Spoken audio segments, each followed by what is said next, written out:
Hello, friends. How we doing? Welcome. This is a conversation with Grandpa, what I call Grand Pod. I haven't talked to him in a few weeks, so this is going to be a little update, and we're just going to dive right in. For those of you who don't know, this is my dad's dad, one of my favorite people in the world. So let's get started.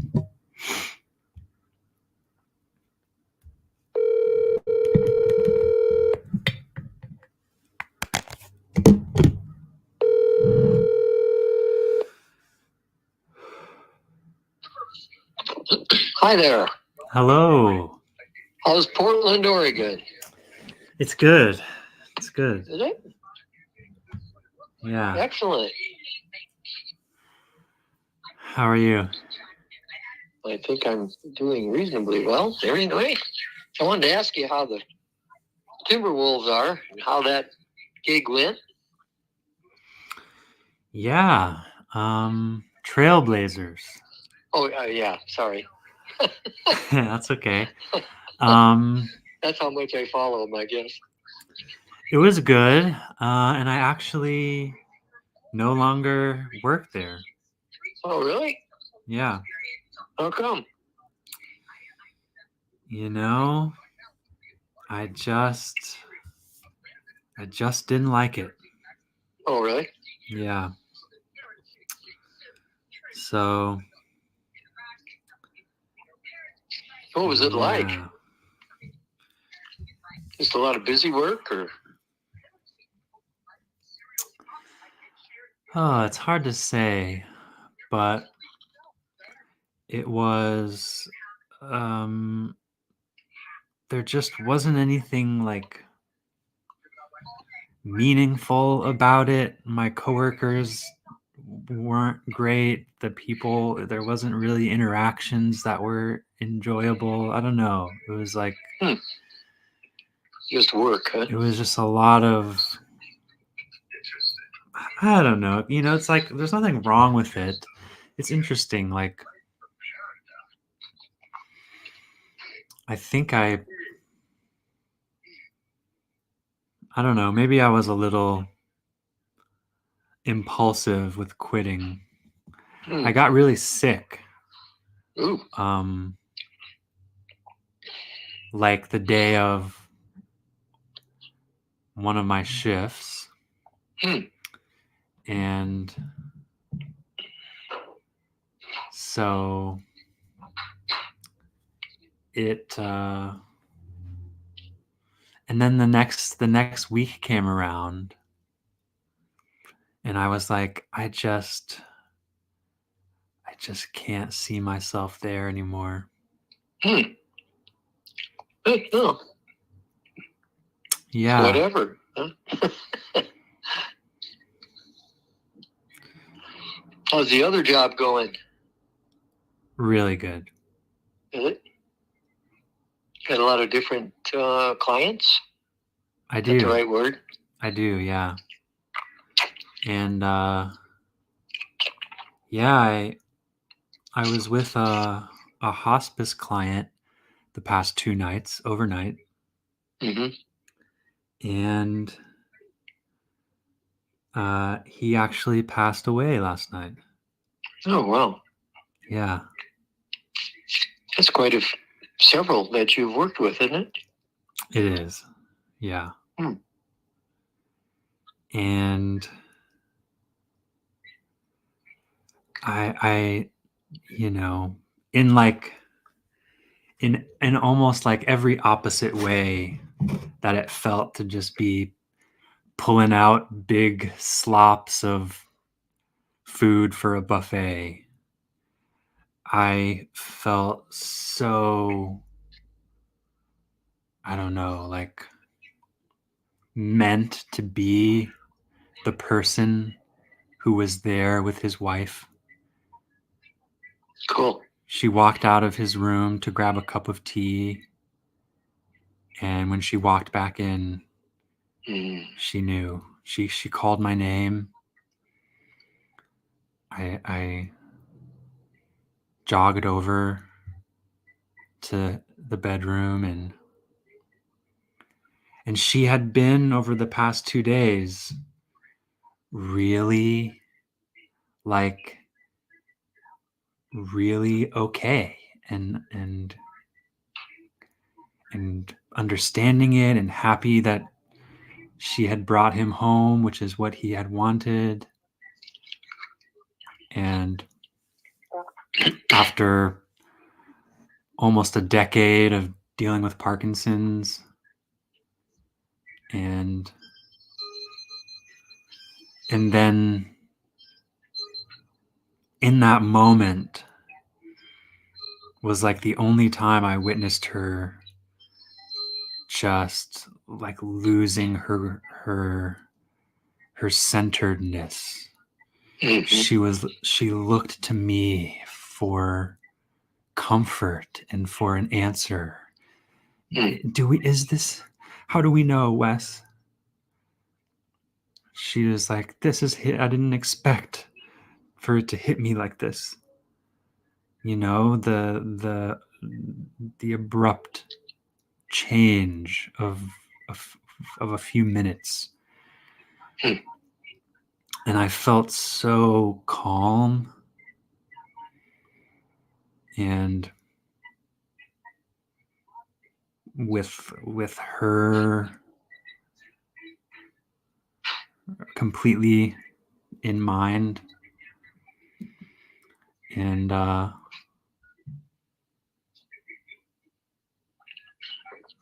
yeah, kind of amazing in a way. Is it amazing? And I'm thinking along this line that you just have to be there. Did you have to really do anything? No. But it's like what I was doing was being, period. Yeah. Not bringing too much of myself, to over, to over, you know what I mean? Like, really, it's like a rocket ship into presence that is, it's like,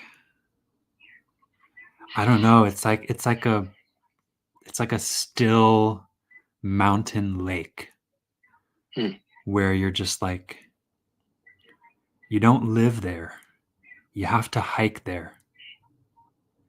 And you put in all of this work, and there's a lot of emotions, and there's the care that I had given him in the previous day of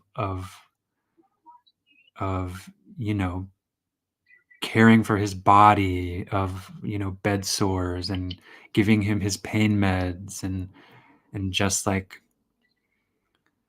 in the way that you care for a baby that cannot care for itself. And then you're there staring at this crystal clear water, and there's nothing else to do. You're not going to take out your phone. You're not going to start chit-chatting about stuff. Like, this is what this moment is for. And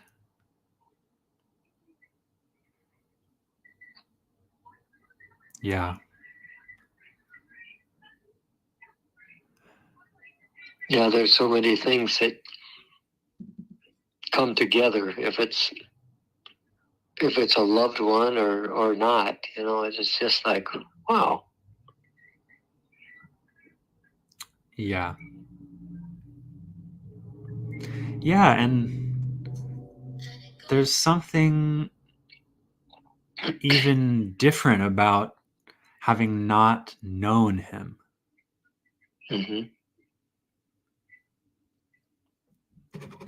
Like, even some of the other caregivers that I was taking over for on like shift change had been with him for 6 months, 3 months, and had had a relationship with him and gotten to know him a little bit. Sure.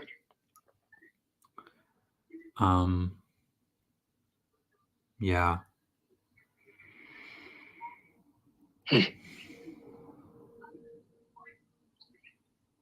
Did he talk at all about passing or anything with you or anybody? He did with his family. He was completely nonverbal, Oh, no muscle movement by the time I was there. Hmm. I was just there for his last 36 hours, basically. hmm Yeah. Hmm. But I got to know him through what his wife shared with me. She was just so excited. And it was, I was the person to speak to while she was reliving the lovely moments of their life together through her words and her storytelling. I was smiling so much listening to her. It's a real special time, isn't it? Yeah.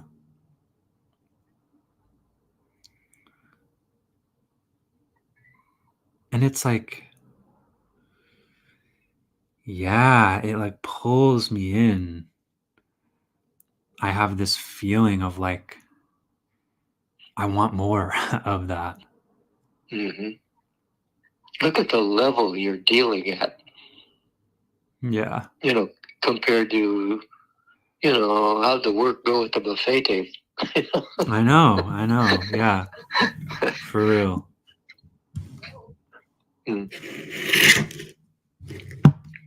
The last time we talked, that you had another one of your clients was passing, I believe, and the family was talking about him, but not to him. Yeah. And I sent something about this was his last time to learn in this life, something on that order. Yeah. I don't know that I said it quite the way I meant, but was taken back in that process for me of thinking about when my mother died. And I think all 4 of us were there, 3 of us. And we were going, Mom, just let it go. Just let it go. It's okay. Let it go. And I have been feeling since then that I would prefer people to say, experience this. You're passing on. Remember that doorway little poem thing? Yeah. My life was a door that was given to me to pass through. This is the opportunity for you to go from this life to this next one, however you interpret that. And the process of just going through that door has just got to be amazing. And don't hurry somebody up as they do it. That's what the hurry part, I think, I was wondering if that was more about us than it was for them. Yeah. I think so. Yeah, because we'd been there for hours, and she's not responding, but I would almost feel like, oh yeah, the anticipation here, or I wish everybody could talk and tell what was going on at that moment, but they don't. I don't think they do. Mm-hmm. And then you think, well, it's almost so private. What could they say? Yeah. It's just an amazing time.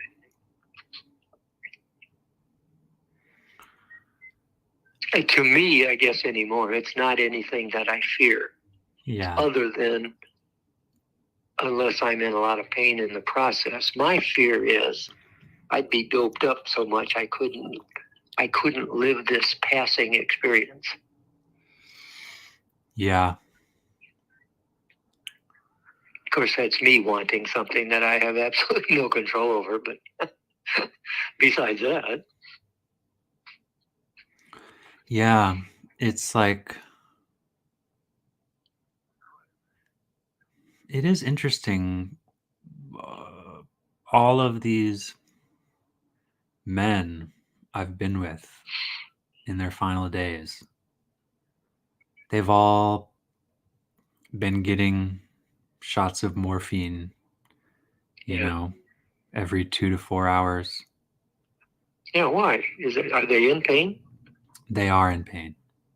Yeah, Or there's this physical expression of discomfort, and that goes away with morphine.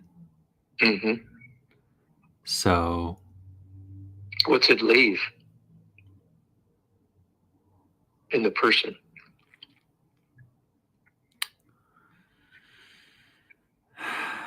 I don't know. I mean, Yeah,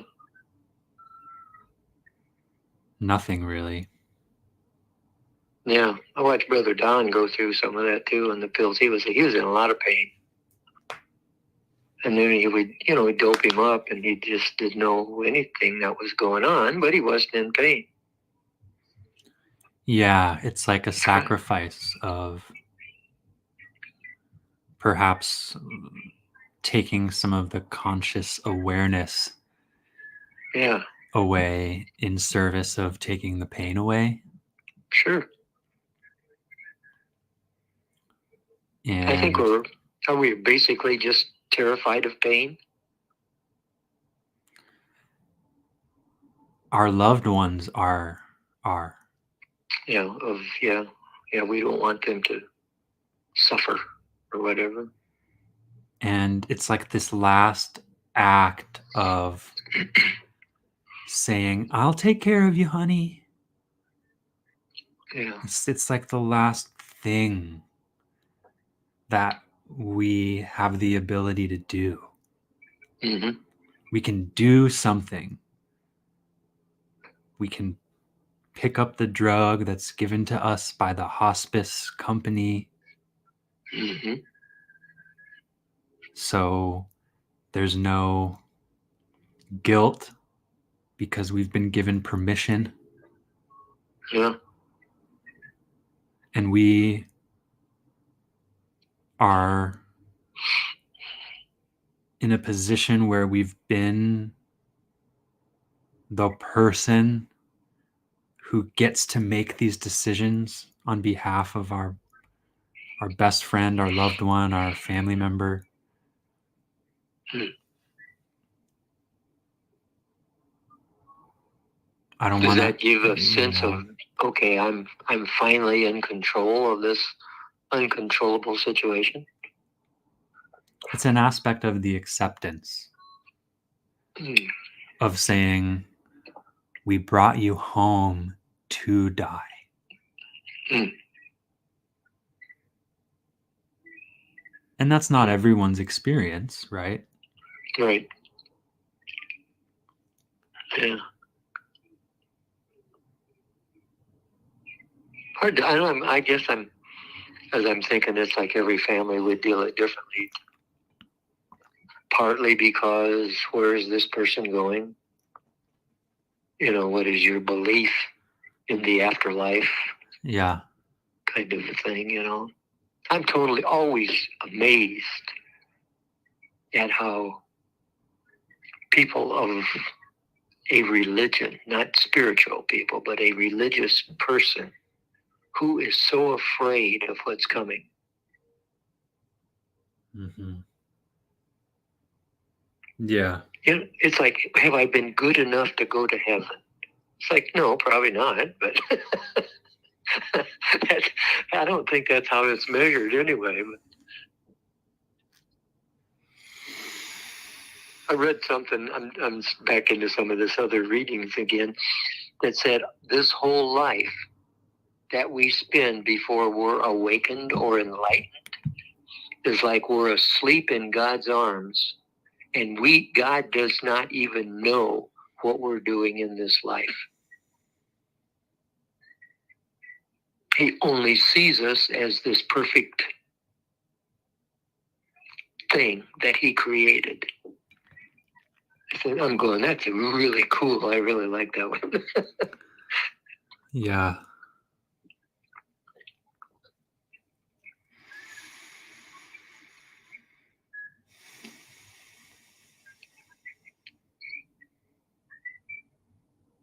Yeah, there's like a,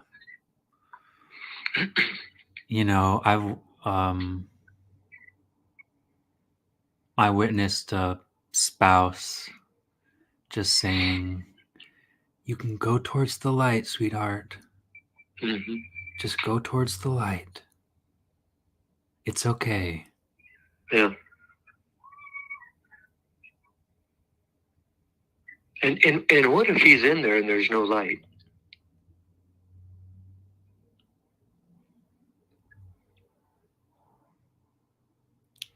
Well, I think that, I see that as just pointing to this experience of always, I mean, the light is this symbol of the unknown. It's this symbol of letting go of what we've understood as a part of ourselves for every moment of our waking life, which is that I hold on to my being. I hold on to my experience of being alive. And most of us don't really even know that that's something that you can let go of until your organs are shutting down and your lungs are struggling on every breath. And there's this innate, if I can keep breathing, I don't need a consciousness in order for my body to do what it has always done, whether or not I've been doing it on purpose or not. And so it's like his wife last night was talking about how the last part of the conscious experience to go is the auditory system of the brain. Consciousness can be long gone, but the auditory part of the brain is still lighting up when it's hearing sounds and words and music around it. She played his favorite song, Hallelujah, by Leonard Cohen, and 4 minutes later he passed away.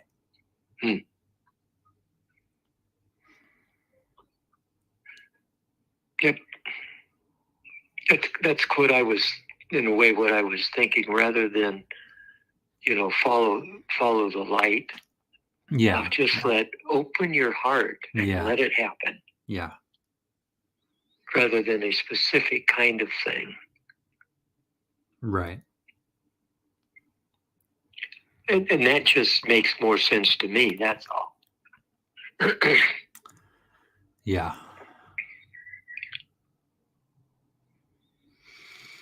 Because I don't know, we don't really know what they're experiencing.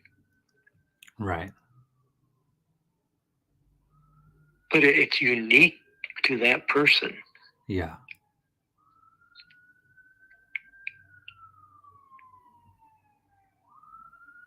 Yeah, it's pretty amazing.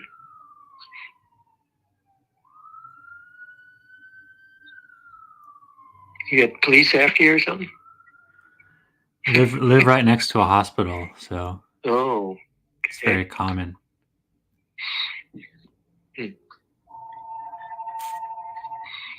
Yeah, I was going through some thought processing again the other day, to it was more about this enlightenment, or I've been meditating again frequently. Yeah. And it's like, the question came to me, what do you do when you don't know what you're doing? Yeah. And Wow. I've been it's like, okay, Bob, you want to be enlightened or awakened or whatever. How's it going? It's like, sucks. I don't know what the hell I'm doing. And I've been doing all this stuff for years. So what do you do when you don't know what you're doing? And it's not working. It's just been an amazing part of it in this is like, well, just give up doing it. Oh, wait a minute. What's that mean? You can't quit. Like, what are you even pointing to when you're saying it's not working? Yeah, exactly. What the hell do I know? Because I don't know what I'm doing anyway. So, like, would you be able to tell if it was working? I don't think so, really. It's like, I see part of it as being like, am I deepening or developing a trust in myself? Mm-hmm. And all the stuff and all the actions and the readings, practices, stuff that falls into the bucket of, I'm doing this on purpose, whatever that purpose is. Like, I don't know what I'm even saying, but I know what you mean. And Yeah, it's just like, I don't know. I guess I'm at the point. I don't know what point I'm at. That's my whole problem.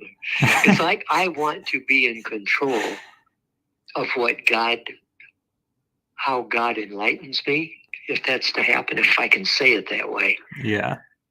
Or to reach that point. If I do this hard enough and long enough, it'll happen. Don't believe that anymore.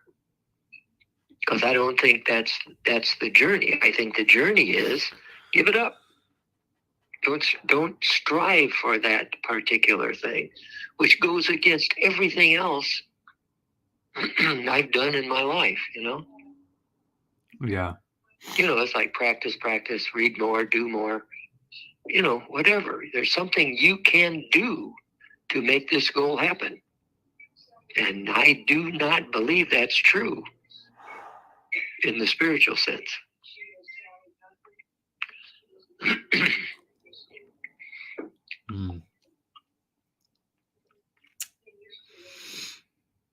Wow. Crazy. Yeah. But I know I have had a couple of experiences that I've shared with you.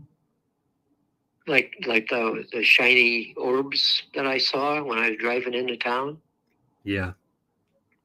And I tried, when I went towards them, there was such peace and joy there. I couldn't take it. I left. I backed out twice. And it's weird. Why would you do that? It was like, well, this is something I haven't done. I haven't earned it. I'm not worthy. Rather than just giving it all up and saying, whoa.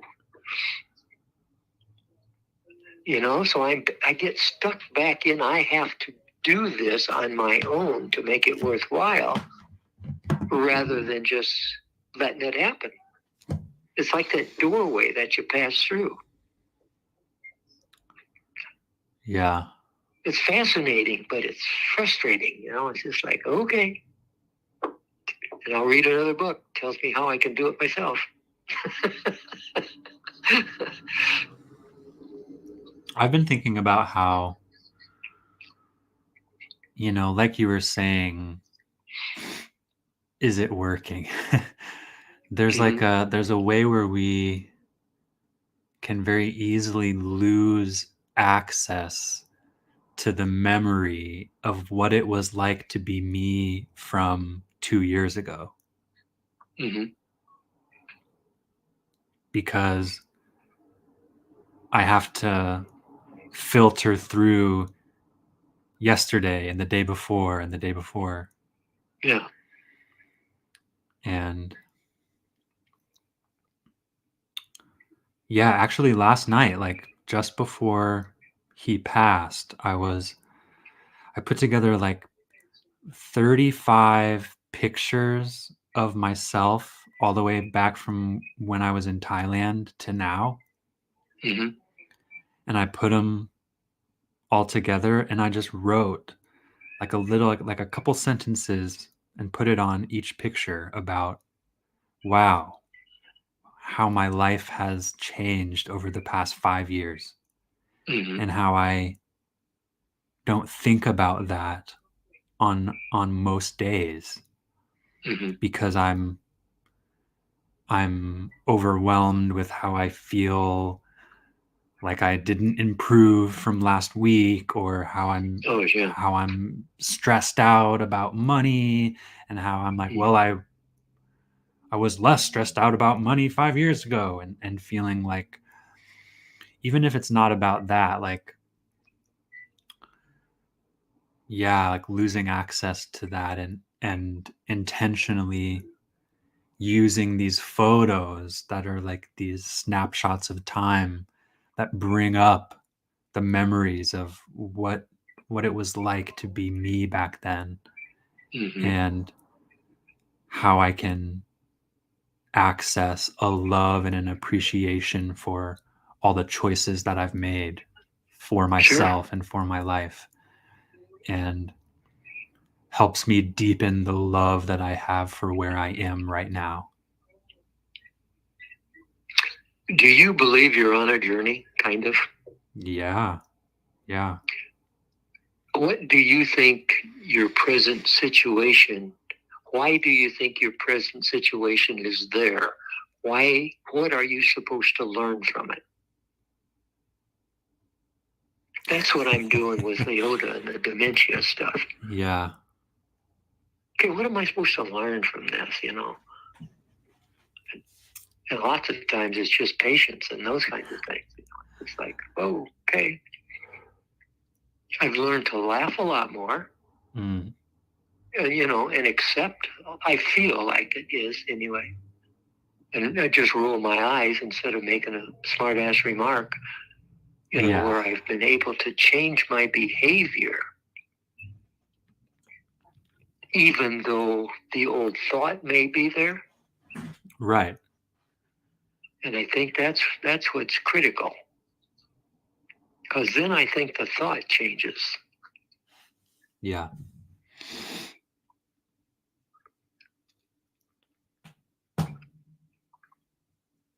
That's amazing. It's just amazing. I'm just astounded every day. People I see and how I feel like I can relate to them. And I'm not even working that hard at it, but I'm having a great time. People I don't even know. Just to strike up a conversation. It's kind of like stuff we talked about before. And then, like you're doing too, in your job, you pay attention to what they're saying. Yeah. And you give them good feedback. It's about them, not about you. Yeah. Yeah. And it's the about you that wants to come out. It's like we've laughed. Would you please shut up so I can tell you what I'm thinking? It's crazy though. I still fight that, but I have to laugh at it now. It's like, ooh, there comes that one again. It's been amazing.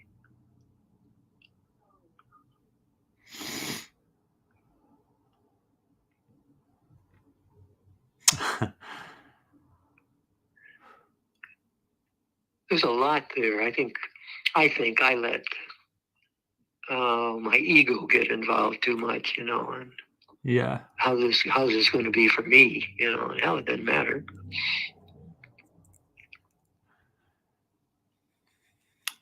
I mean, it does too.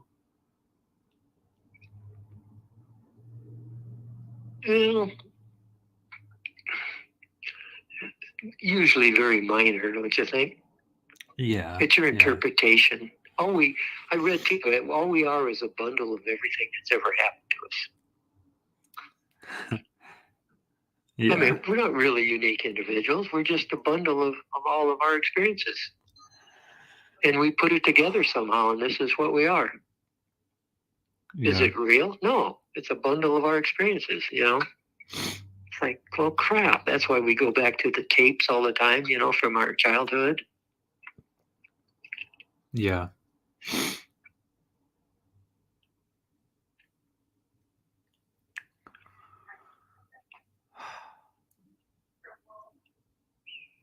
Yep. I tried to talk about some of this the other day with my golfing buddies. I got shut down in a hurry. I don't even understand what you're talking about. It's like, oh, okay.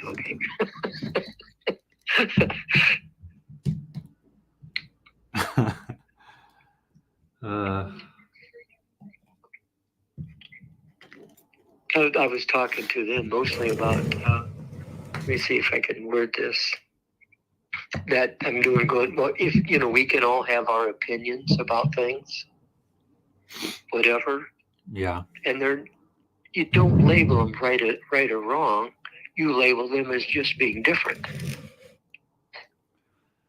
Yeah. Until behavior happens. I think you can label behavior right or wrong. I'm not so sure that opinions fall into that category as quickly, anyway. Yeah. But I didn't get anywhere in the conversation. One guy literally says, I have no idea what you're talking about. Okay. Because I wasn't sure either. But it's, you get into this, and like we talk, you get these ideas and stuff, and there's just not a hell of a lot of people you can run up to and say, hey, what do you think about da-da-da-da? And it's like, what? You want a beer? That's why I enjoy our conversations, I guess. Me too. I've missed you. Yeah, I missed you too. Yeah. Oh, we just got to keep the conversations going, that's all. Yeah. I don't know what happened to us this last time. Busy. I can say I was waiting for you to call, which is absolutely no excuse at all.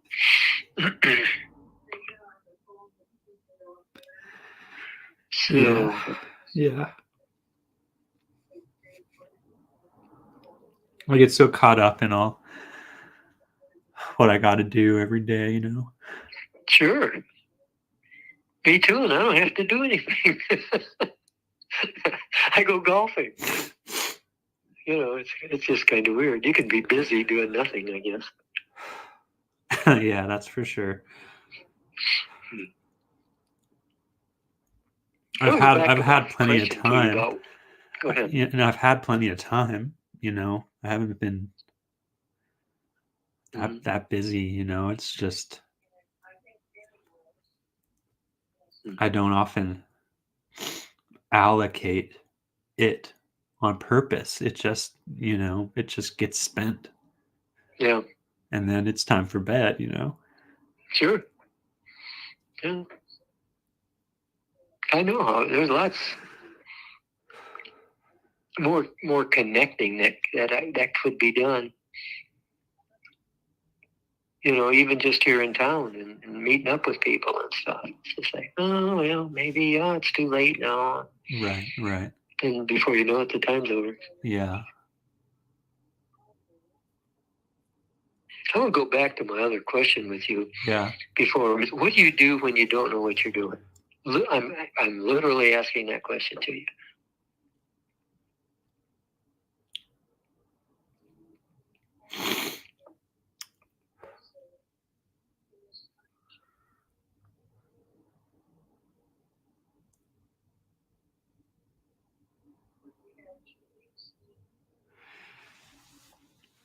I have that experience a lot.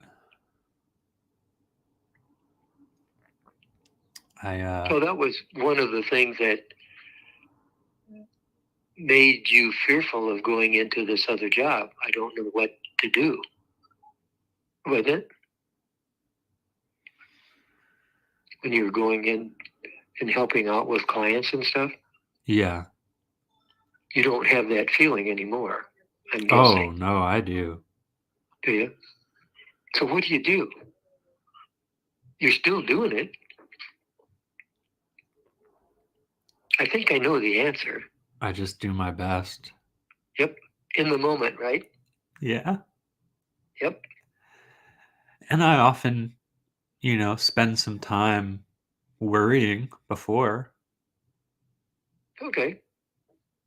Um, Kind of your preparation for it. yeah, even Wednesday night, right when I got there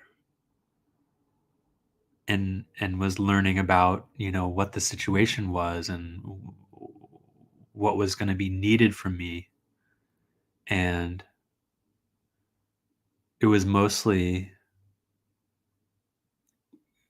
keeping track of time so that he wasn't missing his medication, but then rotating him in bed. Right. And I had done that with someone else before, Mm-hmm. but I was going to be doing it by myself. Mm-hmm. And I sat there for an hour just scouring Google, hoping I could find some clarity and confidence in exactly what position to put myself and how to make sure I was not causing him too much pain, and to make sure I was going to be moving him on his side enough to take the pressure off of the spots on his body where he was on his back. And I didn't get anything from that time. I was like, how can I not find something that's being clear? It was all these, it was all this like some company's training video that was super vague or using a dummy or Mm-hmm. not being clear enough. And it didn't feel like it applied to my exact situation. And, that's an interesting thing, right? Because it's like something like that where it's like, okay, there's a best practice and there's requirements and there's ways, if it's something, a way that it's more clear is like how I'm supposed to log the narcotics on the log sheet, where it's like Mm-hmm. if I don't do that right, there's a right way to do it, because that's like some made up system to keep everything clear and understood by the mass of people that are going to be involved. But then there's something like offering to his wife after he passed away, seeing if she wanted his mouth closed before his body stiffened up. Mm-hmm. No one would ever tell me to do that. But I Yeah. just felt like I'm going to ask you because there's something that we can do. There's a preference that some people might have. And Mm-hmm. it's like I didn't need to spend all this time fearing failure. It's all about being there and seeing how every situation is completely unique, right? Seeing how Mm-hmm. every time you have this opportunity to answer a question from grandma that you've answered 10 times already, Mm-hmm. there's not a right or wrong way inherently, but there's a system that you can fall back on. There's familiarity and a way that you can become more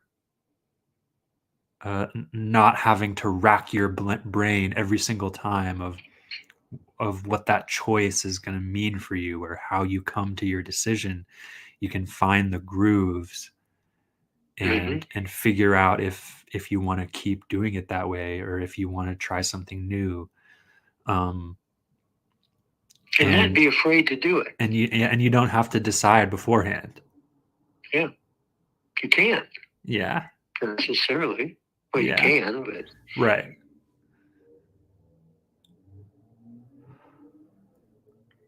I got into a death and dying seminar with that Lion's Roar magazine that I get, and they were talking in there too about people in your situation as like a caregiver at the end times. Yeah.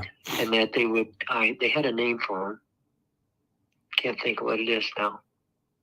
But they would organize the family, and they would take the body and bathe it.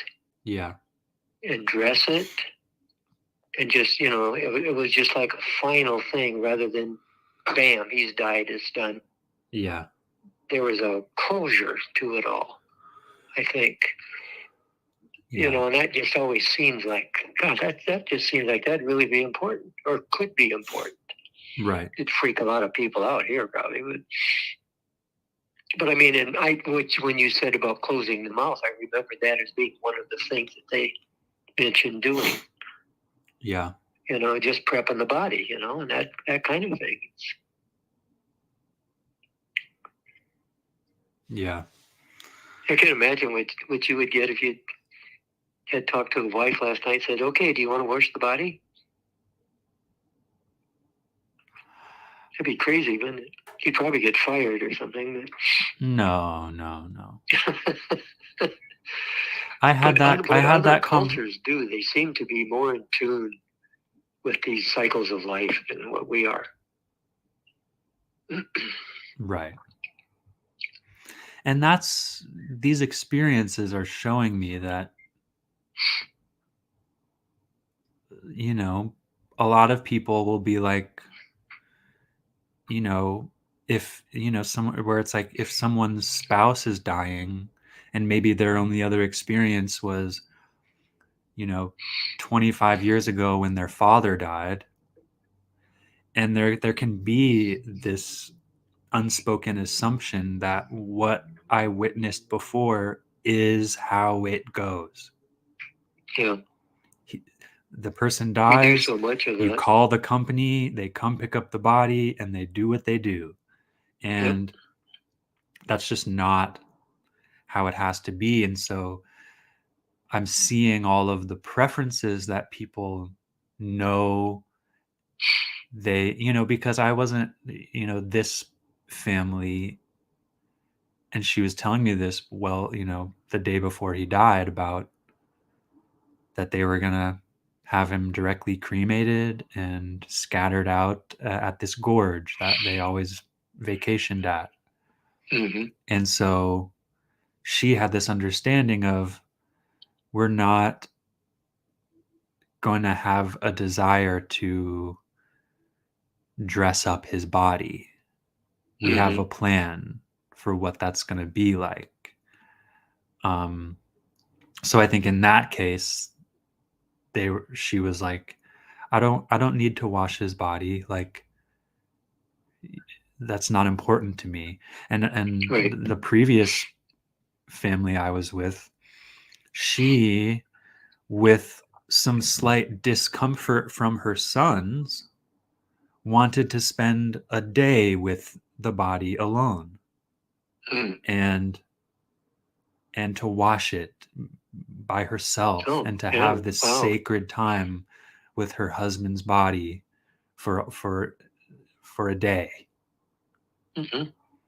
And I ended up in a position. I was actually there the day before he died, and I talked to her eldest son, and I was just like, hey, I want to make sure,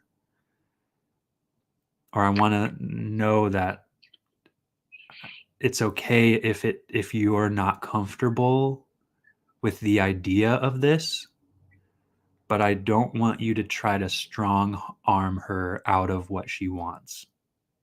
Good. Yeah.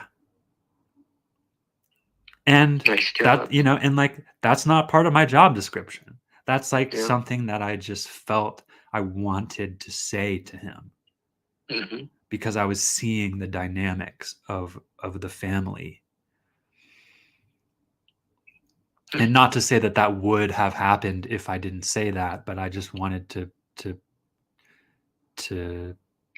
I don't know, try to make sure that she was gonna get the time that she desired, and the experience that she wanted, because it's like you can't go back. That's Yeah. it's like a huge thing. You can't go back. They put the body on the stretcher, and you're like, it becomes out of your hands, and it's kind of crazy. The the business around it. Yeah. Um, That's really a good story. yeah. And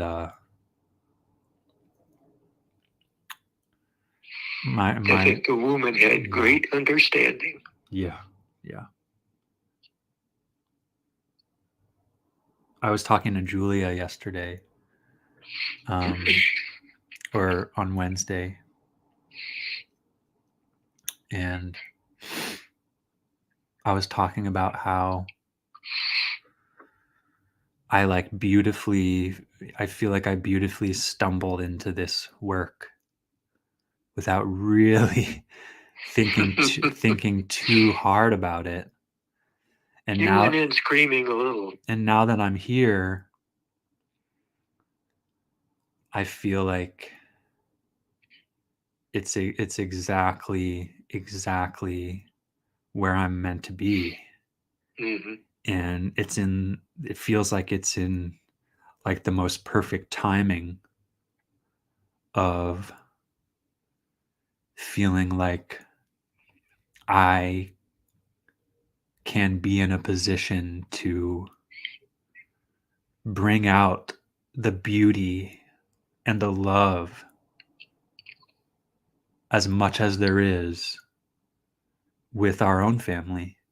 Sure. Yep.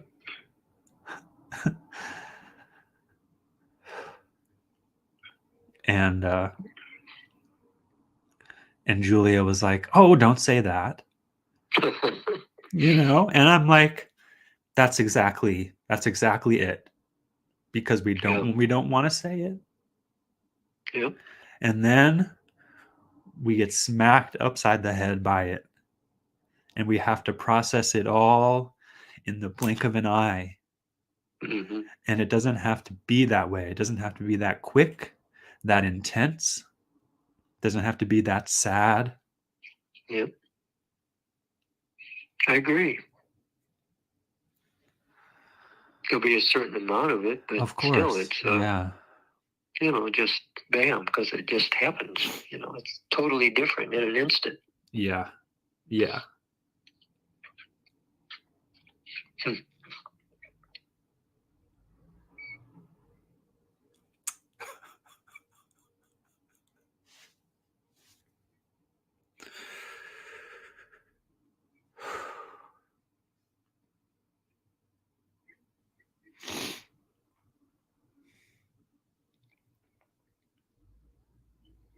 I'm just still thinking about, I can't even talk. Thinking about what? Said I can't even talk. Oh. Yeah.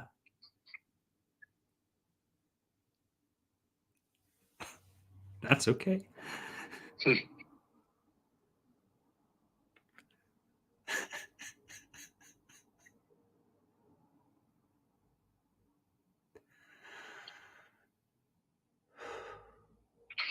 And we just kind of, everybody wants to avoid the feelings associated with it, I guess. That's why the story of that woman is so pure. Yeah.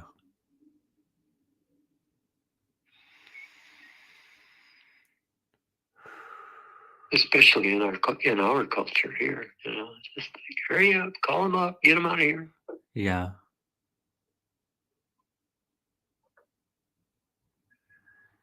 Yeah, like there's this cultural idea that it's creepy. A dead body becomes creepy.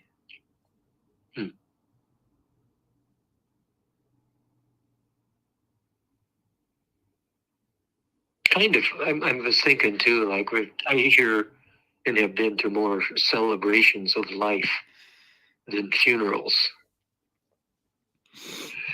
And I basically have thought that that's a good idea. Yeah. And I guess I haven't come up with anything to really challenge that at all. But again, it's another way of not dealing with the death. Yeah. There's nothing wrong with it, remembering the happy times, etc. But if it's just an avoidance, then it's like,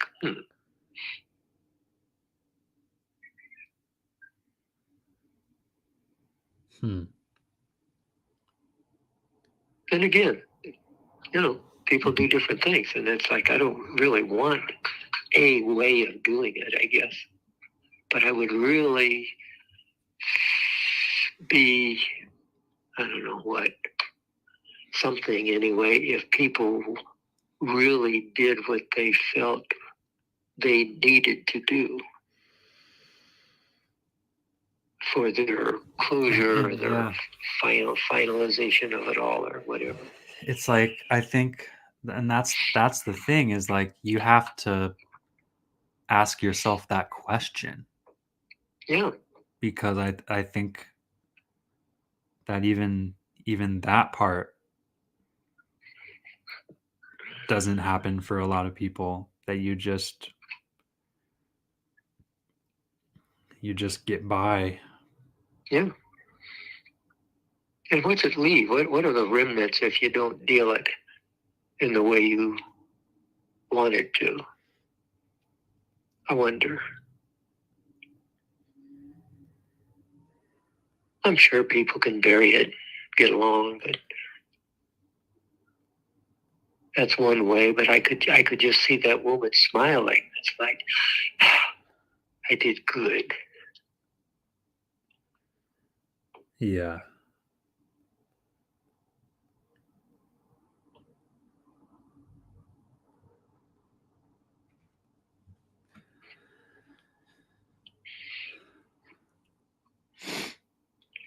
Should write that story down somewhere to refer to at times. Yeah.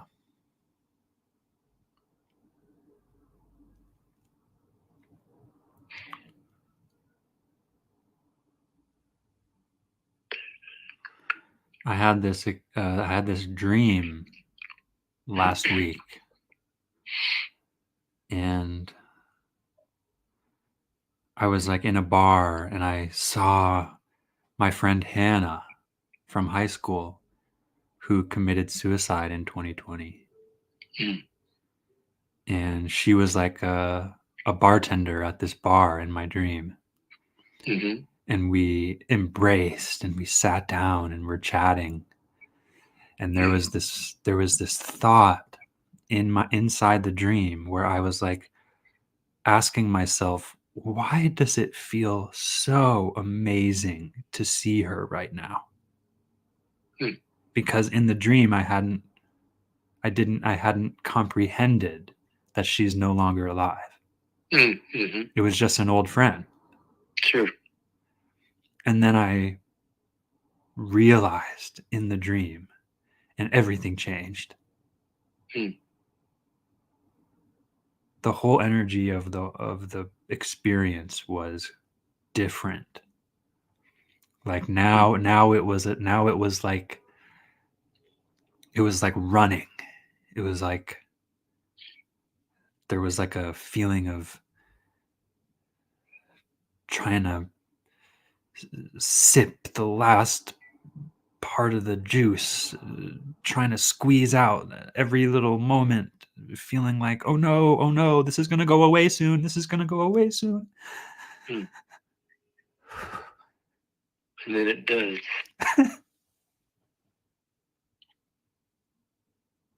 Yeah.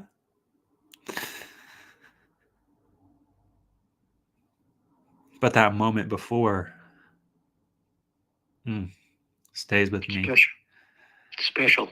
Yeah.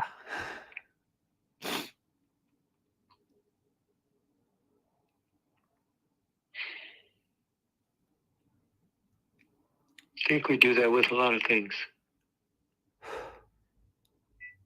We're in the moment, and then we get out of it for whatever reason. And it just changes all the feelings around it and everything. Yeah. And stupid stuff. I wonder who's watching me, or Yeah. is this okay to do, or Yeah. it's like, Is this okay to do? That's so big. yeah.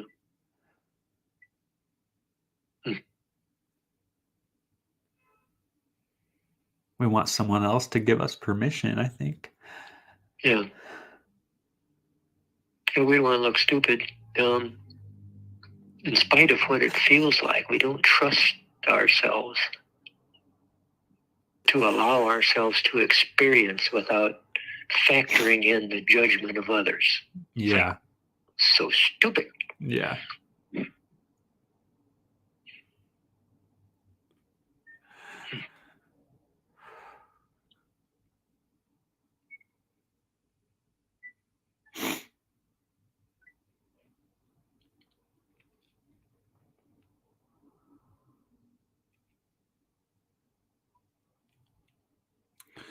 Yeah. Maybe this is why we don't talk very often.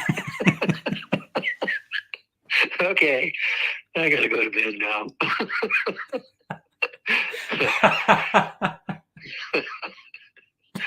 Like, whoa. When I woke up from that dream, I was like, I was thinking like, okay, I gotta do something. I gotta make I was like, I gotta make an important, poignant video and send it to her mom. Like, I was like, I felt like I had to do something, Mm-hmm. like I had to take advantage of that experience and like trying to make it live on or something. Yeah. Or share it so that I wouldn't forget it. How about authenticate it?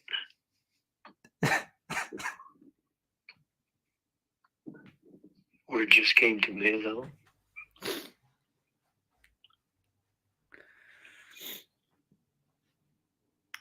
Do we do that to make it real? Do we start to question it ourselves? I'm not good enough to evaluate this wonderful experience. I need help. I don't know. Sometimes I wonder. That's why I want to share. I don't know. That's interesting. Like, yeah, I think maybe. I think also there's like a way where I could see like wanting to bring others into the feeling. Mm-hmm. But that's risky. Yeah. Because it's like, oh yeah, I had this experience. Right. And it's like, whoops, wait a minute. So much for that one. Yeah, like I hadn't seen her in 10 years. Mm-hmm. And so do I get to like reach out to her family is it my place to do that? And I'm like, I want to be like, yeah. Like, am I going to be reopening a wound for them? I think your best question there is why. It's like I think part of it might be like a selfish, like, I loved her. I want you guys to know. Mm-hmm. Yeah, you don't know what their response would be.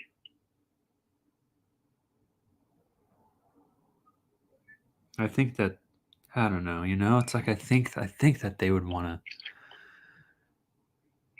to hear about But just out of the blue. my love for her. Yeah. But where else could it come from? Yeah. All I have is blue. Hmm. Hmm.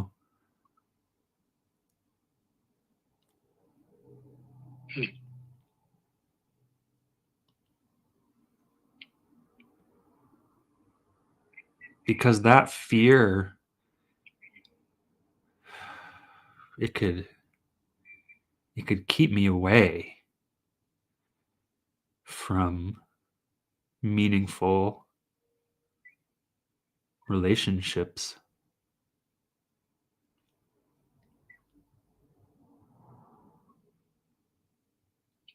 I think I'm wondering if there's a difference in what's the word, forcing the issue or letting it happen.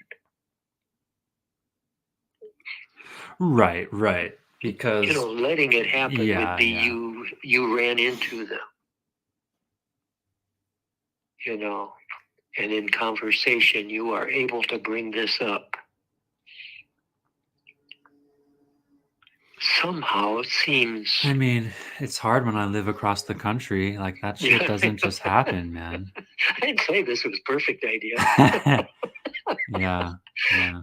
But rather than traveling across the country just to tell them this, Yeah. that would be more forcing the issue to me. Or even if you did, if it was like, hey, I was passing through, thought I'd just stop in, say hi, and hey, the other day I was thinking about her, and I even had a dream, and you know how to do that stuff. Right.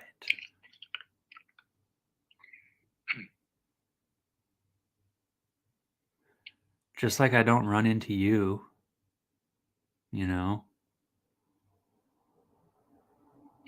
I mean, it's different, obviously, but that's, yeah. And a bit of it is a little hypothetical of that feeling initially of wanting to capture this fleeting moment of connection and love. Because it just takes a little bit of that, of saying, hey, of just softly opening up and not dumping some big emotional thing on someone. Yeah. Yeah, that's good. That's the opening up and not dumping. Yeah. But again, I think anymore that, for me anyway, that it's better to just let it happen. But then I fight with myself on a couple of, I keep thinking about people, and I wonder where those inclinations are coming from. Should I call them? Hey, how you doing? Thinking about you. I thought I'd check in. Yeah. I can do that. Yeah. I can do it, but I don't. It's just like, I got this one guy that's been on mine for a couple of months. It's like, I better call him or something. I think part of me is fearful. Because the last time I did this, the guy was in the hospital with his wife who had just fallen and broken her hip. It's just like, ooh, that was kind of crazy. But I mean, fearful, that feels like divine timing in a way. It is really. But it was just like, okay, there's this other thing going with it. Ooh. I don't want to bring bad luck. It's like, wait a minute. What kind of power you think you have, dummy, Because what that makes me think of is that maybe I had this dream on a night when Hannah's mom was having a really hard time. Sure. Yeah, you don't know. You don't know what the connections are.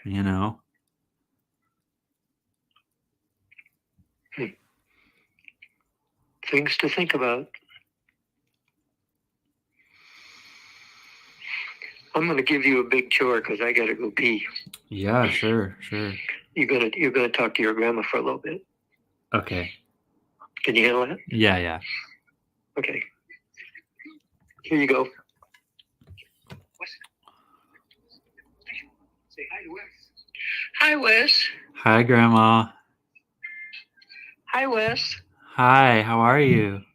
I'm fine. How are you? I'm great. Good. Yeah. What have you been up to?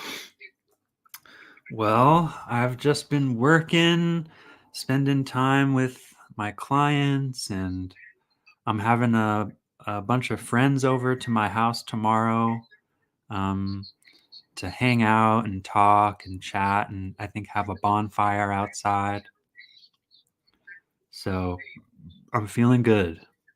Good. Yeah. What's the weather like out there? Yeah, it's pretty nice. It's Portland winter. It's just kind of like in the mid 40s, and there's a little bit of drizzle here and there. But it's not too intense. Hasn't gotten below freezing at all yet. Oh, that's good. Yeah. Mm-hmm. Yeah. How is it there? You got snow? No, we don't. We haven't had snow.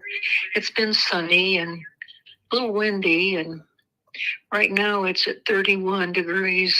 But it's been up to in the 40s and 50s and sometimes the 60s. So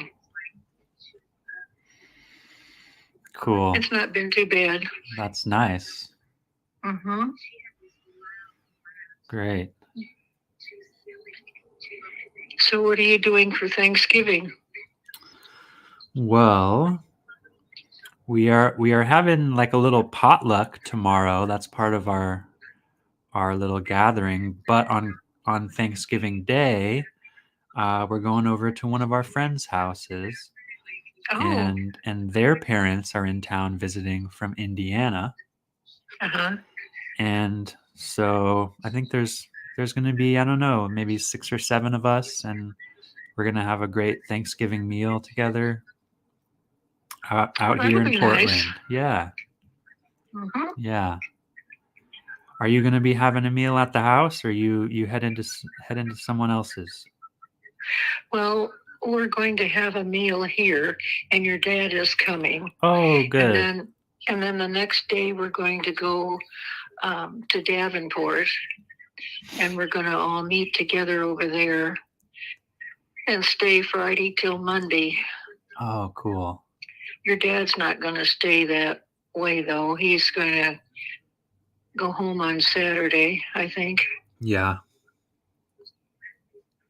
So. Cool.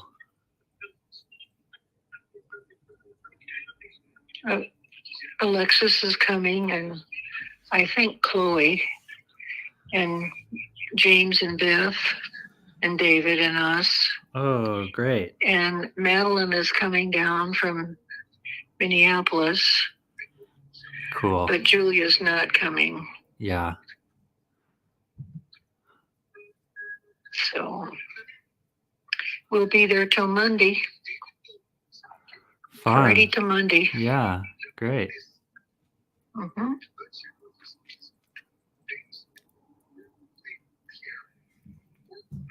Well, I hope you have a nice Thanksgiving. I think I will. Yeah, thank you. You too. Yeah.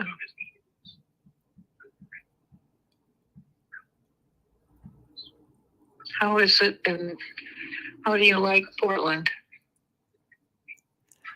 Oh, I really like it. It's really great to just kind of be finding our people, finding our friends here and there. Mm-hmm. Um, for for the first year we were out here, we didn't really know a ton of people, but we're meeting more and more new friends, and it's helping us feel more excited about how our lives are unfolding. Excuse me. And there's a lot of great people out here. It's kind of a hub for uh, people like us, open-minded and quirky. Mm-hmm. Well, what do you work at now? Well, I work doing in-home caregiving. Oh, that's right. Yeah. I forgot. So that's going really well, and Good. building up my relationships with my clients. I have a couple of people that I work with once a week, and then I also work doing overnight shifts for people who are in hospice. Yeah. So it's really special to be there to help out families Uh-huh. when they're in a really hard time. Right. Yeah. Well, that's good. Yeah, it is. I feel really comfortable, and I'm building up a confidence in the way that I can just help to make space for everybody to positively go through those experiences of Mm-hmm. illness and um, starting to, need some extra help around the house and stuff like that. Sure. Mhm. Well, I Well, really miss you. you what? I really miss you. Oh, I miss you too. Maybe we can come out to Portland sometime. Yeah, maybe.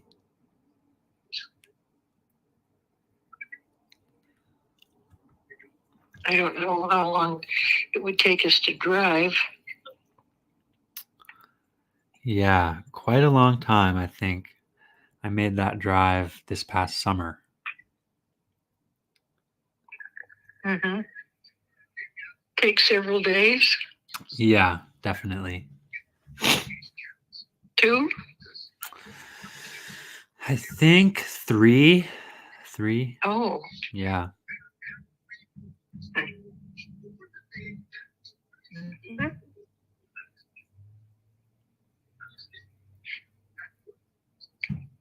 Well, we're not going to be going from Mexico anymore to Cancun. Oh, So yeah. maybe we can come to Portland. I would love that.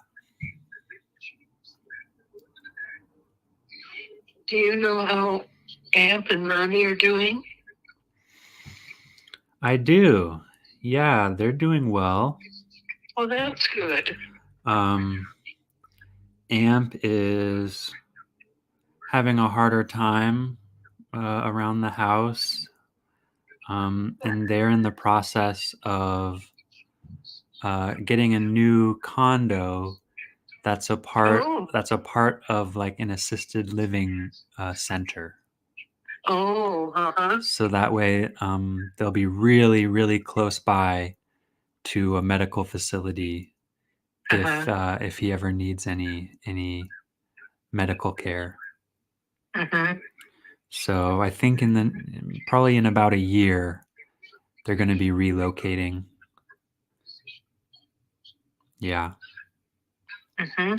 But They're doing well. They're big Iowa basketball fans, so that's a big. I think one of the main things on their schedule these days is catching the Oh. basketball games. Yeah. Uh-huh.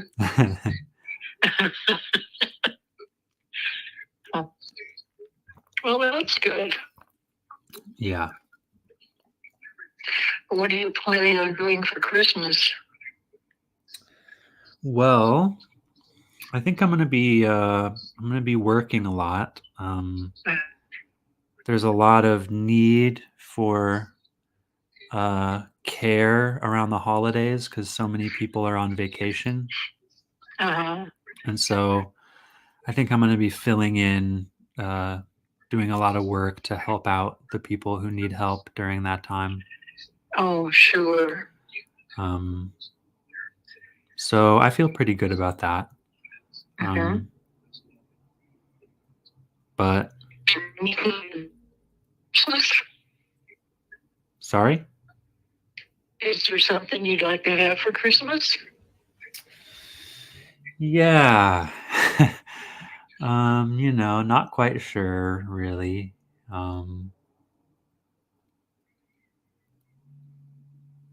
I'll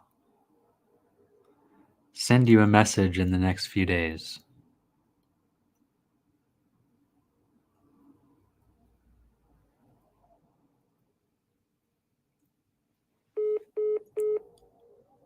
And call failed. Can you guys just see, those of you who are chilling, can you all see the difference? My grandpa and my grandma. It's like, it's night and day. And it is what it is, right? Like, they're very different people. Um,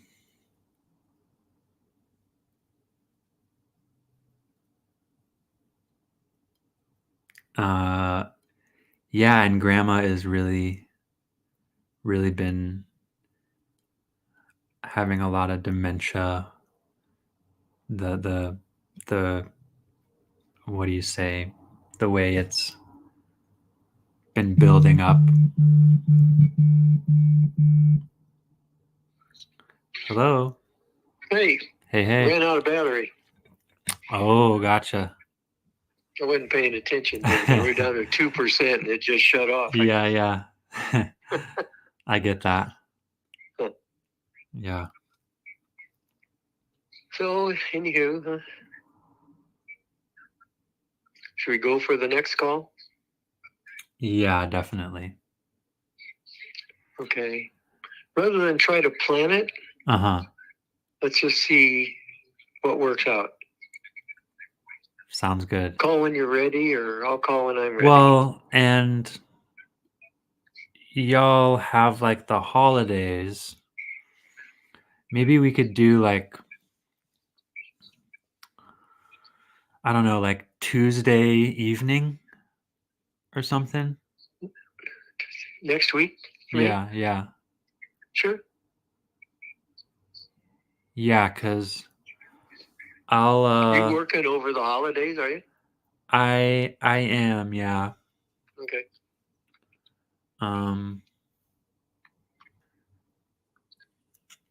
Or yeah, if that works for you, that's good. I get off work around 4:30 on Tuesday, so like 6:30 your time. So maybe 7 I could give you a call if that works. Sure. Cool. Sounds good. I heard Leota tell you we were going over to Davenport. Yeah. Alexis got a bed and breakfast for Sleeps 8, and it's at the above the Raccoon Bar. Wow. It's the Raccoon B&B. It's like, really? That's what fun. are we getting into? Awesome. So then Madeline's coming down, and she's going to be over with the family somewhere with Gwen. Yeah. She's bringing her over on Saturday. Then they're going back Sunday morning, I think, or Sunday sometime. Cool. That's fun. She was, I think, afraid to tell us about Gwen a little. Yeah. I think it's something that we haven't really navigated with the grandparents much. So Mm-hmm. she's a little hesitant, I think. Yeah. Yeah. Yep, for sure. Okay, Tuesday. All right. Talk to you later. Have fun. Love you. Stay in the moment. I will. You too. Okay, love you too. Love you, Wes. Love you. Bye. Bye-bye.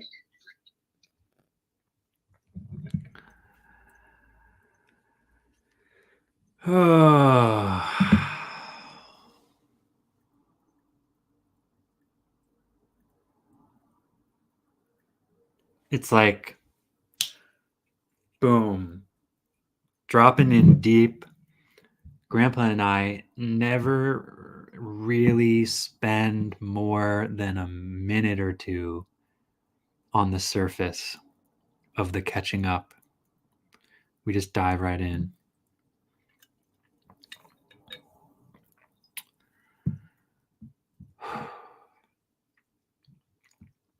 I feel so grateful. And it is the thing where it's like, it's on me. It feels like where I'm like, dang, I've been busy, or my schedule has changed, or I picked up a shift and I'm like, well, I'm gonna want to work on this day. And Grandpa and I have an acknowledgement that we want to talk every week, but it might be a month since we last chatted. And even the way he said it is, he's like, I got a big ask for you. I gotta go pee. Can you talk to Grandma? And that just part of it just breaks my heart. She's always been a much more traditional, kind of conservative-ish. I don't. They're not conservatives politically, but culturally. That's why my sister bringing over a feminine presenting partner is like a big deal in our family. And I think there's even some part of Grandpa having to process that too. Oh man, I'm never really good about their exact ages, but I believe Grandpa is 84 and Grandma is 83. They might be 86. I always forget. But yeah, mid 80s. All four of my grandparents are still alive in their mid 80s. And I just started working with end of life care and hospice, as well as I work with clients that aren't at the end of their life as well. But I all of a sudden am like, oh man, I have this impending opportunity to serve as a, I don't know, a beacon, an inviter, and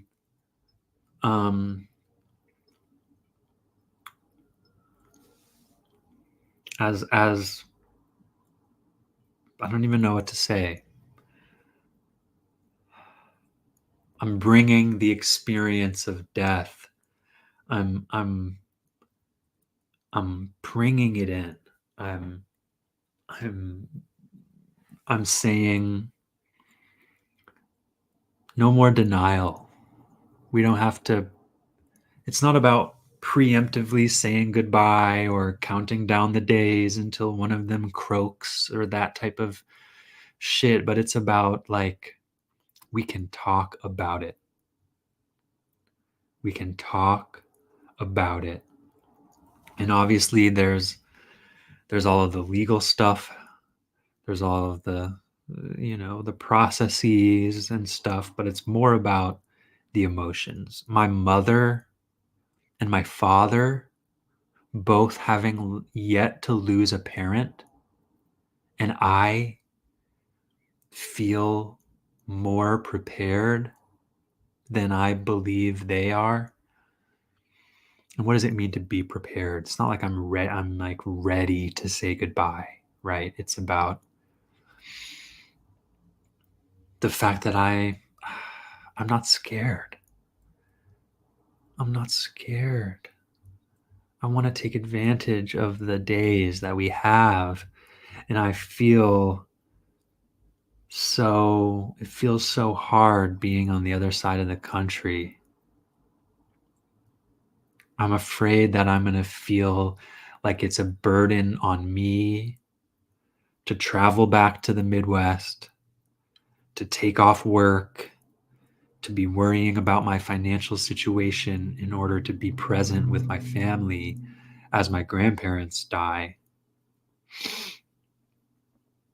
I'm afraid that I'm not going to be able to be there, that I'm not going to be able to afford to go home.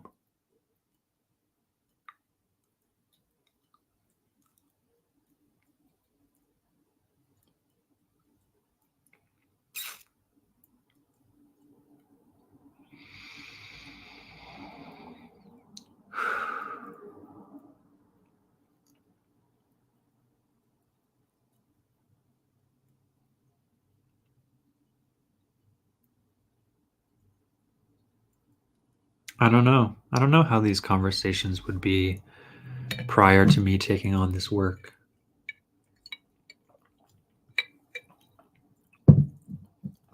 Grandpa and I had talked about it, in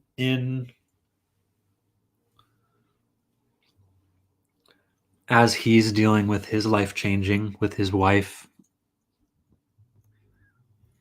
having dementia, and understanding that their relationship as it used to be is over.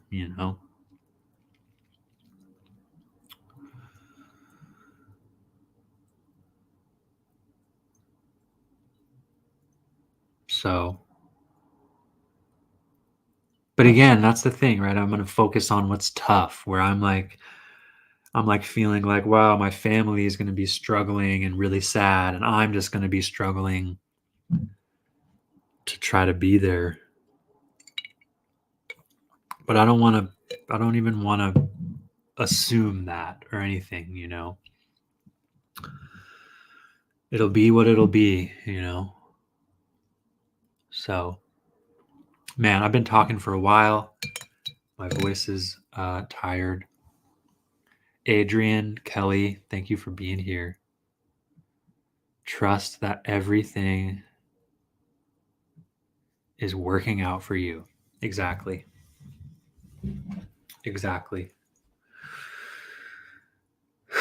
For those of you watching who didn't catch the whole stream, you can go find the YouTube version on my YouTube, Conscious Wes. It's titled Conversation with Grandpa, Death. So you'll find that over there on YouTube if you'd like to hear the full recording. Otherwise, Shanti, Kelly, Adrian, Shanti, I'm so freaking glad you popped in, dude.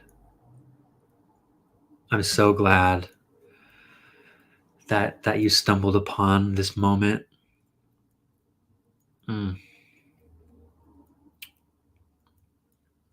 Shelly, you missed it.